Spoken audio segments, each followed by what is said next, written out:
what the trades are right now in the market, what is happening with his previous students that have completed studies with Superior Training Center, and what are his plans for the students that will complete the studies with us.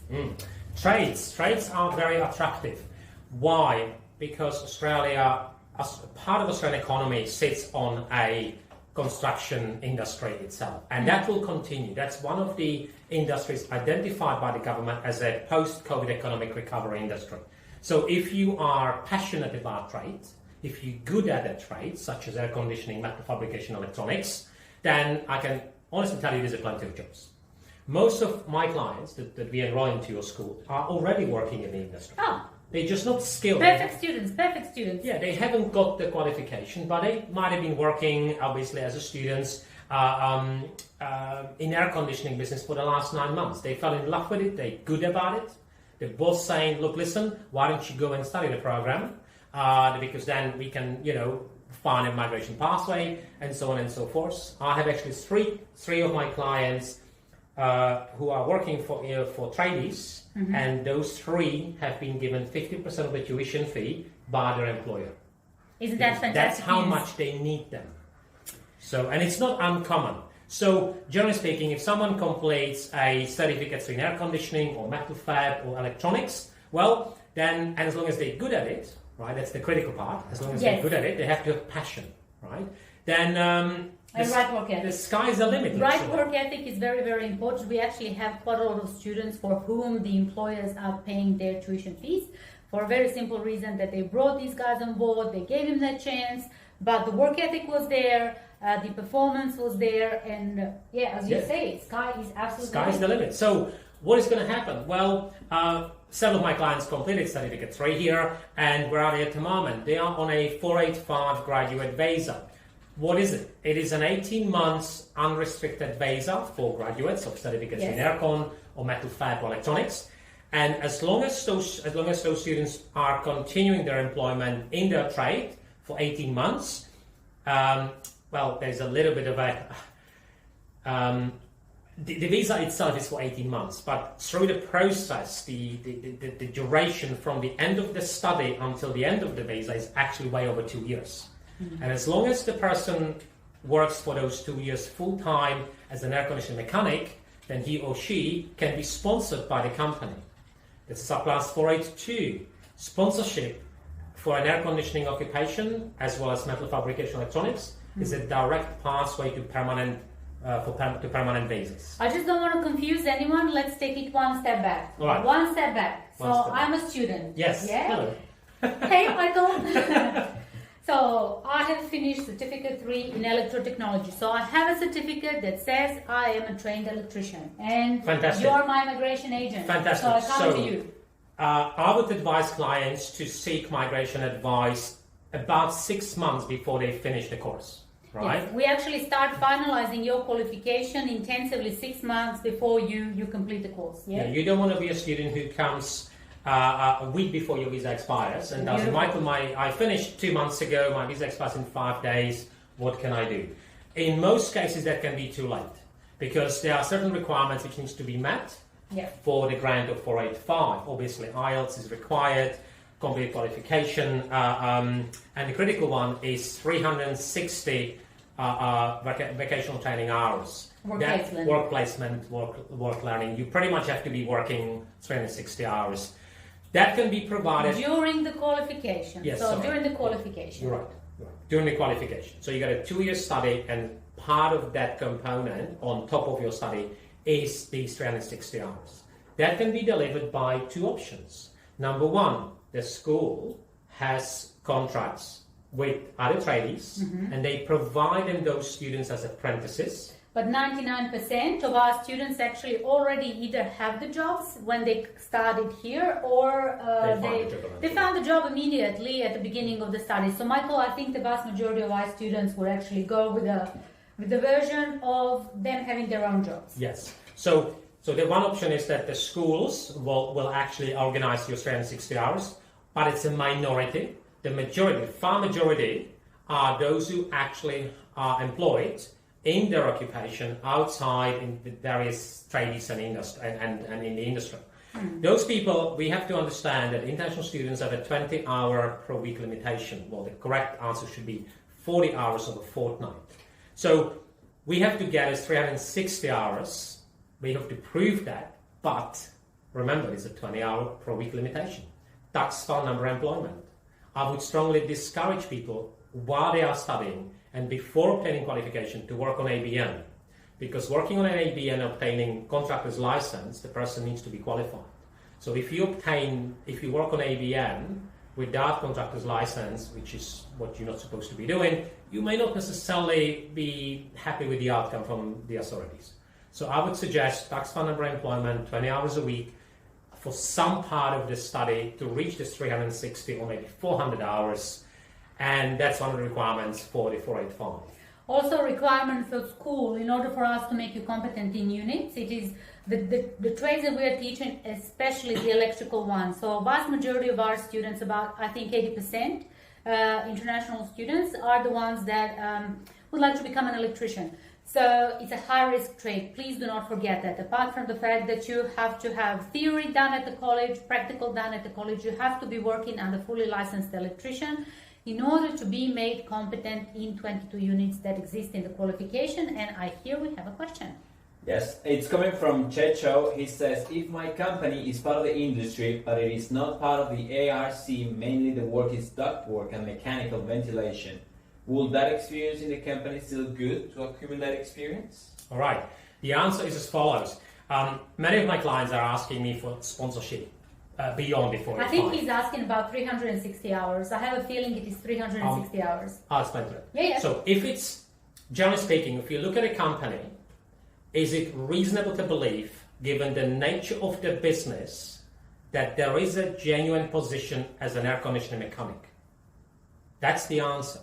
I'll use a different field, if I may. Accounting. Very common, we see this problem with accountants, because for a company which may have 10 employees and turnover $2 million, to have a full-time accountant, it's just not going to fly. They need a bookkeeper, but not an accountant. So in that particular case, the nature of the business and the company structure would not support the job of an accountant. The same applies to the air conditioning. If this question is this company installing air conditioning units? Are they connecting cables? Are they running pipes? No. If I may interrupt, if I understand the question correctly, and please feel free to correct me, he's actually doing duct work. Is that correct? He's installing duct work. Yeah. This is very small portion of the air conditioning qualification. Very small portion of the air conditioning qualification. It is more metal fabrication work. So it is very important that your evidence shows that you have been working on installing split system, that you have evidence in working in industrial, commercial, residential work, and is not only installing the metal part of the air conditioning, because that's really tiny percentage of this qualification. Sorry to interrupt. That's okay. So you can start with the ductwork as long as you progress through all the departments of the business. Yes. So I mean, if you've never touched an air conditioning unit, probably no one's going to give you the job. So you start carrying the duct. You put them up in the ceiling, you anchor them, and then you kind of progress through. And that's what the 360 hours is about. You need to demonstrate that you have touched and worked on all aspects of the occupation. So I'm again reminding you, so it is industrial, commercial, and residential. So these are three main areas in air conditioning and refrigeration. So you've got to demonstrate evidence that you've been working in all these areas in order to first be made competent in the units of competency, and two, to be able to demonstrate 360 relevant hours to TRA. To TRA. So what is TRA? TRA is a Trades Recognition Australia. Why do we talk about TRA? Why do we need the 360 hours? Generally speaking, the course itself, the Certificate 3 in aircon and so on, that does not have the component of 360 hours. As I mentioned, it's on top of it. And on top of it is because of TRA. In order for students to apply for 485 graduate visa, they have to have a provisional skills assessment given to them by the Trades Recognition Australia. And they require the 360 hours and completed Certificate 3 in the air conditioning or metal fabrication. I believe we have a question. Yes, Hossein Mahmoudi is asking, does any state in Australia need an electrician for 190? Which state and what's the requirements? Sorry, does every state in Australia Need someone under a 190 skill visa? 190. Yes. So the question is, why would, if you are an electrician, you automatically 189, automatically, which is a direct skilled independent, you automatically 482 as long as you satisfy sponsorship requirements, which are two. Very briefly, you have to be qualified, you have to have a 2 years full-time employment. 190, you can try. I mean, relodging 189, 190 expression automatically for both, and you wait to see. But generally speaking, I don't think I would go for 190. Why would you? It's a state norm. We would have to investigate. Every state and territory has its own list of occupations, and those, which you have to understand, that, and I don't want to deviate too much from this, 190 is based on a state or territory nomination requirements. Those nomination requirements can change any Monday. Occupation can change any Monday. The nomination requirements is not a migration law which is coming from Canberra. Canberra says you need to have a state nomination. How are you going to get it? It's kind of up to you and the state. So it's very different. This is a very good point where I would like to ask you a very serious question. Very serious question, everyone. So you have studied air conditioning, electrical metal fabrication. How do you select an agent? Okay, so depending which state you're in. So A, according to the glamorous offices that they have. B, their Instagram feed. Or C, their area of expertise and the results proven. So which one should our viewers circle? Glamorous offices, Instagram feed, or what the agent knows? Generally speaking, I would suggest to look at the migration agent's registration number. When we look at the number, it's a 6-digit. The first 2 digits demonstrate the year the person became qualified. So, for example, my number is 02, which means I was I'm licensed since 2002. Someone may have, a 19, which means 2019. So that person may potentially, and I'm not saying it's the case, may potentially have less experience, especially if he or she works by himself. Right? So it is. I would definitely talk to someone who is qualified, have done the job before, understand. And there's nothing wrong in seeking multiple opinions. Go and see 3 migration agents. Right? So what are the questions that our viewers, and I see that viewers vast majority are not our students. I'm very happy to see that there are a lot of newcomers. So what are the questions that our viewers should ask a migration agent? So what are your recommendations? How do they select? I'm guessing not all migration agents are created equal. So I'm here with my certificate, and you need to be the owners of your own life, yeah? So you need to have the right person looking after you. So which are the questions I should ask you? Well, as in any industry, we have good migration agents, and we have... Interesting is the word. And we have smart migration agents, right? It's like being a good accountant, it's fantastic, but being a smart accountant is very different. So we're looking for a smart accountant or smart migration agents. Why? I'll take you one step back. Remember when we talk about 485, it's 18 months. Well, but the sponsorship which will follow requires 2 years employment, isn't it? Well, how can I achieve that when I only get 18 months and you need 2 years? Well, that's... How do you make it 24 months? Exactly. So that's the smartness which you have to look for. Right? Otherwise, you would have to spend additional at least $6,000, which you calculated on a student visa to finish it off on a part-time. Then you have limitations. So, generally speaking, it's about finding a smart agent. What are the questions I'm asking? Well, I'll answer. There are 3 groups of people we can look at. Number 1, they are education agents. They don't understand migration law. They're not supposed to talk about it. They're completely out of this game. And then you have 2 additional groups. 1 are migration agents, and they can be lodging partner visa, contributory parent, protective, and so on and so forth. But those people usually don't understand the student visa programs and how to convert a student into the 485 and then further. What is required at certain stages? They're lacking that because they don't do students, right? They don't work with students while they're on a student basis. And then you have a small group of people who are education and migration agents. Yes, And you're one of those. I'm one of them, yeah. So, and they are very good. I've got many friends who are the same as me. So we both understand the education and migration. So we can combine it together to design the strategy and a plan for a student. And we tell the client what he or she needs to do every stage of the process. What I need them to do, for example, in 18 months' time. What I need them to have 12 months before the visa expiry, and so on and so forth. So probably the best person would be an education and migration agent as a combo. But again, check the first 2 digits of the license, because that will indicate. So that's a MARA number. I that's think the it's a MARA number. Yeah, that's the MARA number. Everybody who claims that they provide migration advice or assistance must have that number. They can not just we're running a visa advisory service. Anybody who says that must have a license and a person. Otherwise, it's an illegal advertising. So look at the first 2 digits of the migration license number. That tells you which year the person was registered, and it's like a driving. And if you got your driver's license last year, you probably will have less experience compared to someone who's been driving for 20 years. Absolutely. So but again, they might be really. They are smart migration agents who've been around for 2 years because they might have evolved from smart agents. They evolved in the industry. Sebastian, I believe we have a question. We have 3 questions. 3 questions.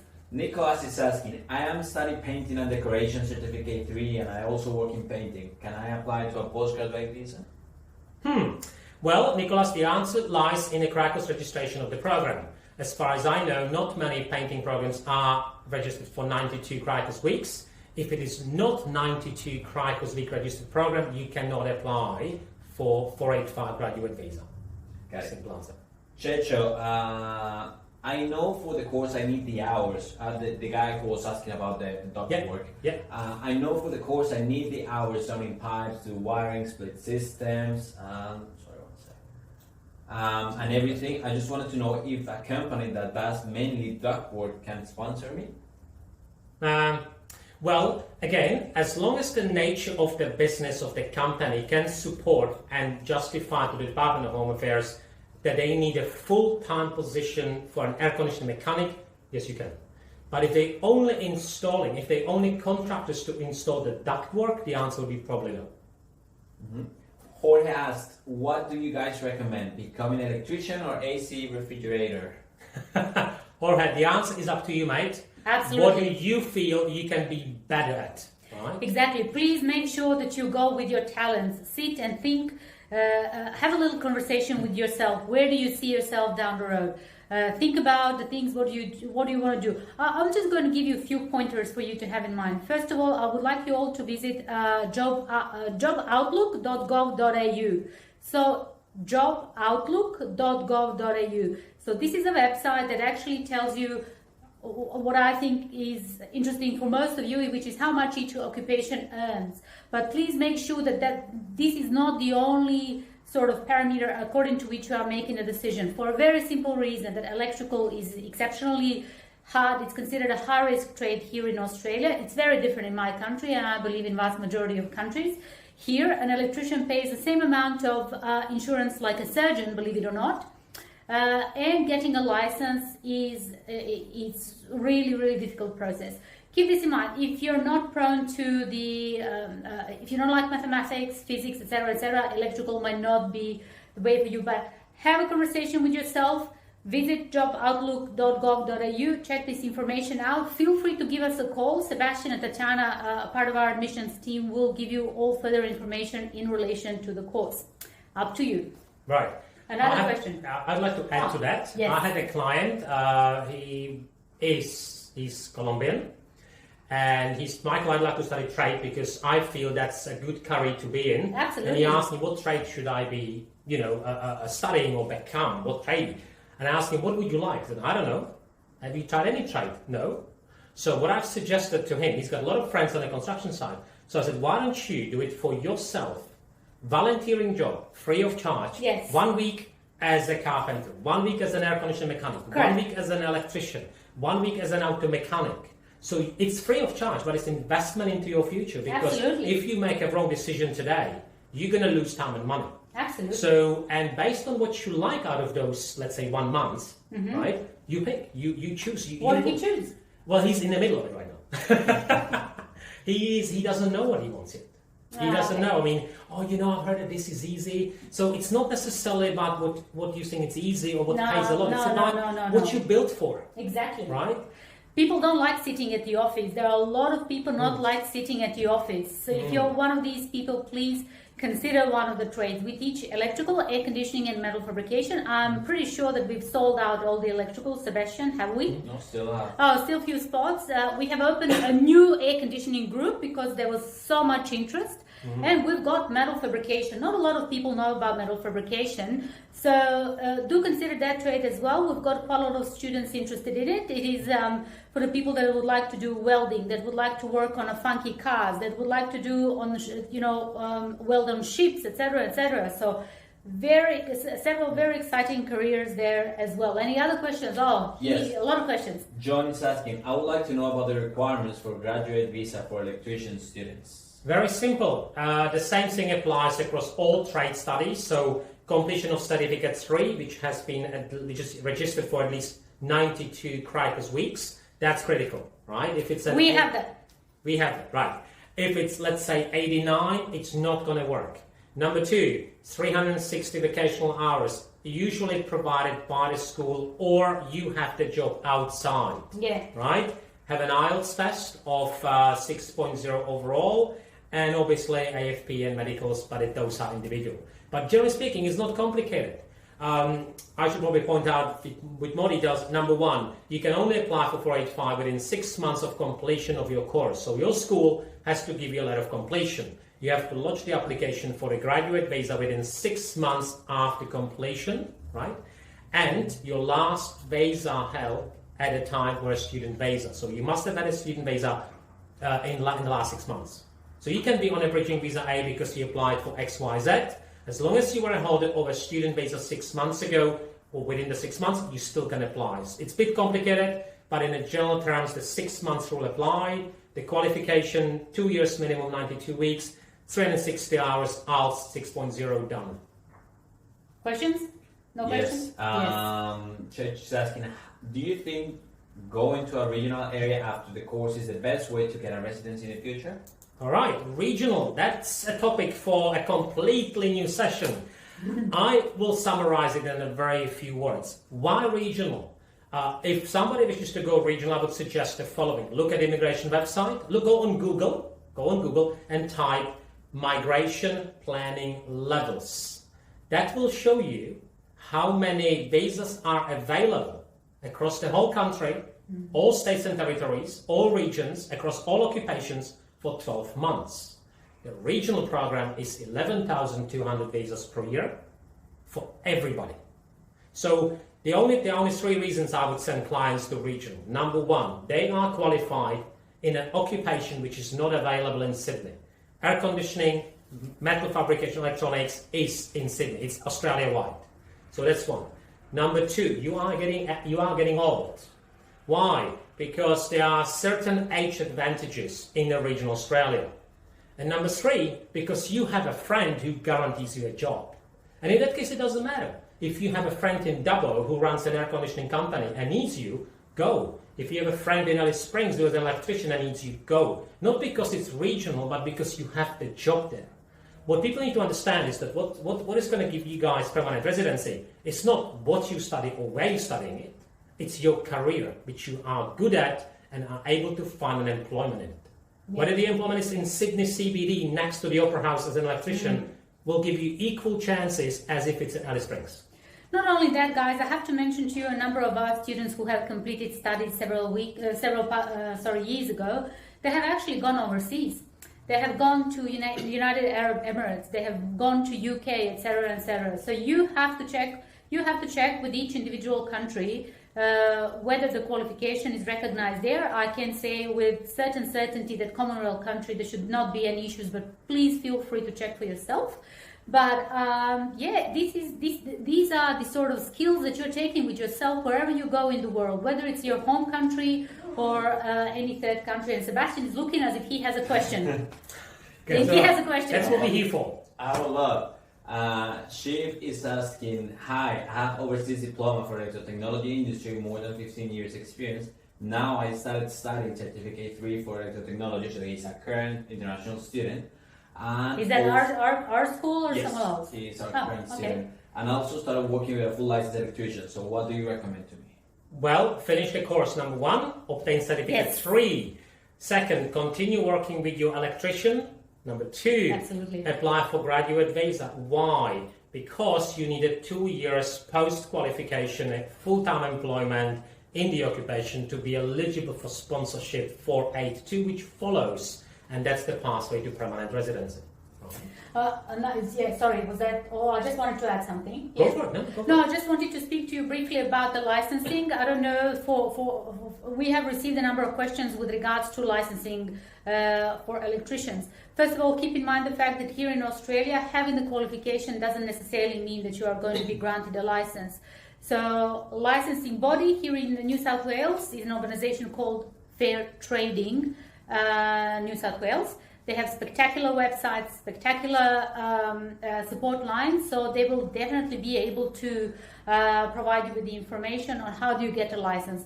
Being a licensed electrician, whether in Australia or overseas, there is different level of salary, different level of opportunities. So do keep this in mind. So maintain employment in the relevant industry that you are studying at. Yes, Sebastian. I would just add, there was the question about the regional. I forgot to Okay. mention that there's no permanent pathway straight away to regional Australia. The 2 subclasses for regional 491, 494 are both temporary visas. So that's not a permanent visa. Once you get those visas, or once you nominated for, second sponsored, you have to maintain the employment in your occupation in regional Australia for at least 3 years before you can apply for permanent residency. So the regional is not something what I highly recommend against the trend, which everybody's trying to go regional under the belief it's easier. My view is the opposite. But it's just me, and I've been doing this for quite a while, and the statistics speak for itself. Yeah, and I just want, Michal, before Sebastian, you ask all your questions, because there are a lot of questions coming from that direction. We have received calls, we have received a few questions in relation to the students who had to leave Australia for family situations. So they have been students here, they have completed their studies, they had to go back to their home country. They would like to go back at one point in time. Come back here. Yeah. Can they apply for 485 visa? Well, if a student has completed studies in Australia Yes. and left after that, Yes. 6 months from the end of the studies applies. So because of that, So- they can't, they're out of the game, right? Oh, okay. The only difference are students who were locked out because of COVID 2020 March 15th. Yeah. Those students were allowed to complete the studies online if that would be the case. If possible, yes. Possibly, and that would still qualify them for 485 as one of the changes because of COVID. But under normal circumstances, no. Difference comes if somebody completed 1 year, right, certificate 3 in Aircon, and had to go back to UK, Colombia, India because of a family reasons and had to stay there for a year. That person can come back, complete, subject to visa grant, of course, complete the second year and qualifies for the 485. Okay. The 2-year study requirement doesn't need to be in one piece. Sure. It can be broken into 2 pieces or even 3 pieces. It's not, as long as you completed 2-year studies in Australia. It doesn't say continuously. So Absolutely. that's Sebastian, questions? Kevin is asking, very easy, how long will it take from starting the course to getting the PR in the shortest route? Well, Kevin found a wife or a husband.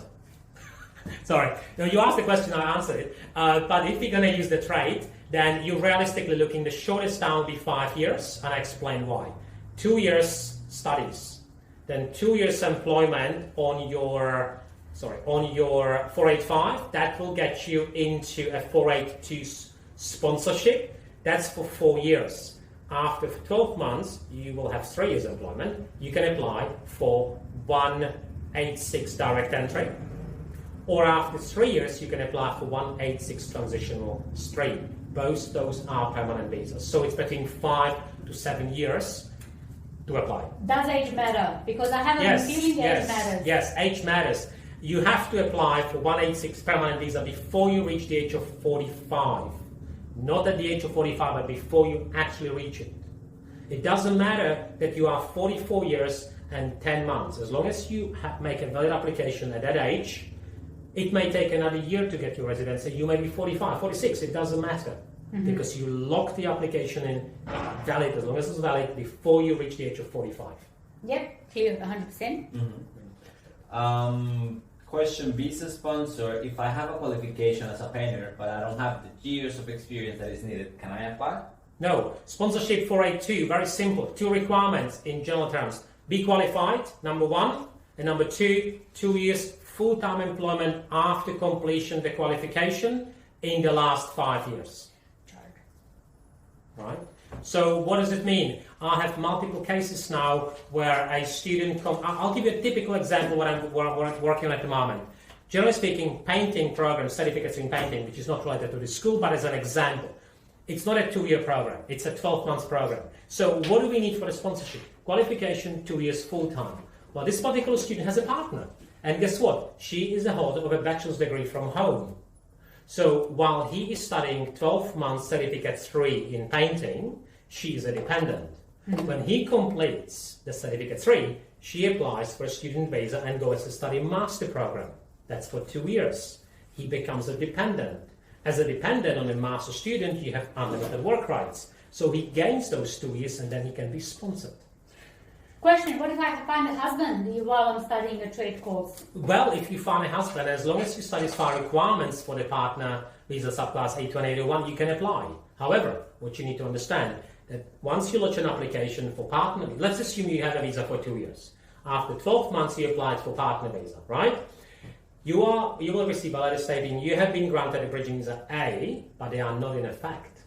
Because the bridging what visa... What does that mean? That means that your bridging visa is waiting in a queue until your student visa ceases. The cessation is by continuing your studies, by not having cancellations, by having a valid COE. So you literally have to complete the student visa and the course, because only at the end your BVA will come in.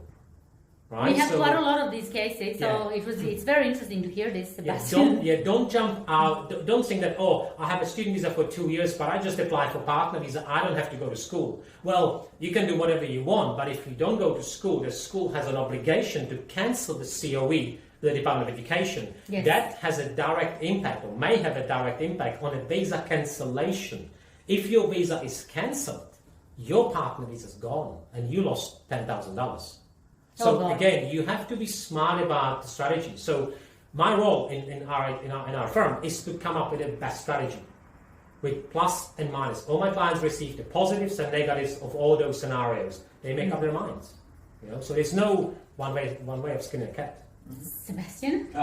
Someone asking what are the requirements to be able to apply for the postgraduate visa?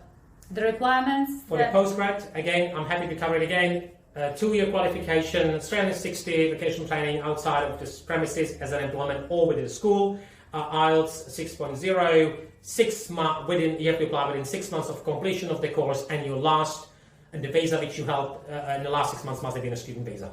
Sure. Simple. Are these all questions? Yeah. Okay, Beautiful. You've been absolutely wonderful. Thank you very much for spending time with Superior Training Center. Michael, thank you very much for coming. No problem, happy to. We very often bring Michael on board to assist our viewers and get the right migration information. So we're very, very pleased that you spent some time with us. Thank you, guys. Thank you. If you have any questions, please contact the fantastic team STC. They will be able to assist you in anything related to the school in relation to the other matters, visas. Go on Google, search, look at migration agents. Smart migration agents. Someone who, been around for a while. They are I know personally a lot of good friends, and we're calling each other all the time, actually. It's quite a cooperation. Why? Because there's no jealousy. There's no jealousy, no, because migration and education. So the jealousy is in certain aspects, but I have at least 3 migration agents who we talk to all the time. Phenomenal. And it's no one who knows everything. So there's no shame to say, look, I don't know, let me investigate, let me look at the regulation, I'll get back to you tomorrow. It's no shame in that than stuffing someone's life. No. So, you don't want to do that because, no. Be the owners of your future. Thank you very much for spending time with us, and we look forward to seeing you in our trade school. Have a great evening. Thanks, Bye, guys. everyone. Thank you very much again. Bye.